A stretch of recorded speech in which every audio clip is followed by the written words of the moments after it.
abaartiina way ka baxday dembigiina way ka baxday way ka durugtay macnaheedu waxa weeye qisaskana waxay u taagan yihiin inuu ilaahay faraj siiyo qofka xaaraan ilaahay daraadii uga taga qisada kale kutubaha qaarkood baa xusa waa qisatu abi bakr al-miskin ninka la oran jiray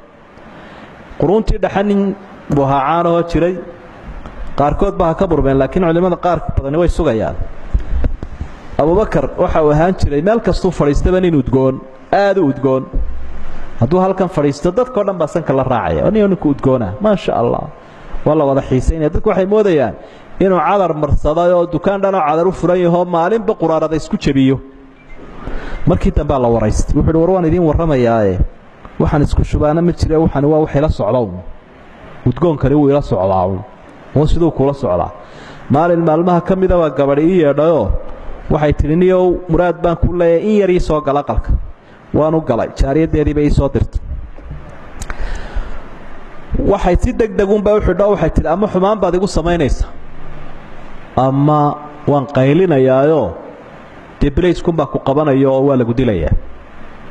nama haysiida waaniyo way diiday waayahay hadaba de kol hadii arinku halka marayo balde waan dhididsanaaye aan xamaamka ka soo maydha waan ku iribu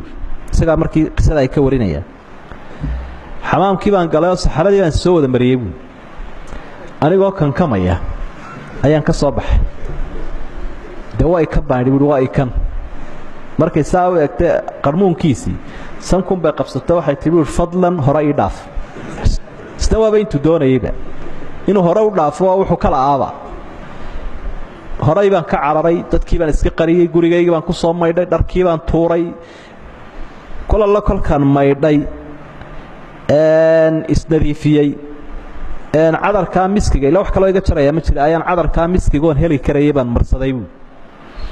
miskigii maalinta aan marsaday maba iga go'ayaba